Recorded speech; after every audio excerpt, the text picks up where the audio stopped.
दाता अली हजवेरी रहमतुल्लाह अलैह के उर्स का आज आखिरी रोज। दूसरी जानिब चेहलम इमाम हुसैन का मरकजी जुलूस करबला गामे शाह की जानिब रवां दवा है। इस वक्त नुमाइंदा 7 न्यूज़ मलिक मुश्ताक CPO लाहौर जुल्फिकार हमीद के हमरा मौजूद हैं।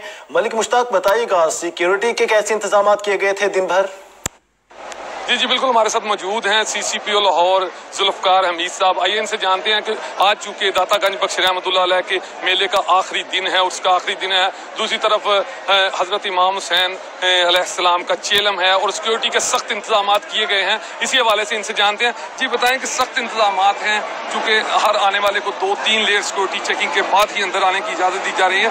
कितने जवान और CTD और दूसरी जो एजेंसियाँ हैं, कितने जवान लगे हैं सिक्योरिटी पे? और इसमें रूफटॉप ड्यूटी भी है, इसमें उसके अलावा हमारी एलीट अलहदा से फोर्स लगी हुई है, और प्लस जो फ्रंट और बैक के ऊपर हमारे होते हैं वो अलग हैं, और जो इसके अलावा जो हमने रोड ब्लॉक्स या डाइवर्जन प्लान है वो इसके अलावा सेपरेटली किया गया है। तो काफ़ी detailed comprehensive security plan issue किया गया है।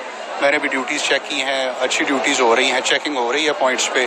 इसी तरह जो दाता दरबार के उर्स का है वहाँ पे आज इस वक्त इस शिफ्ट में 1870 के करीब लोग ड्यूटी कर रहे हैं, बहुत बड़ी तादाद में, क्योंकि ज़ायरीन इस वक्त हर तरफ से पूरे पंजाब से आ रहे हैं। तो हर पॉइंट पे उनकी बाकायदा फ़िज़िकल सर्च करके उनको फ्रिस्किंग करके अंदर जाने देते हैं।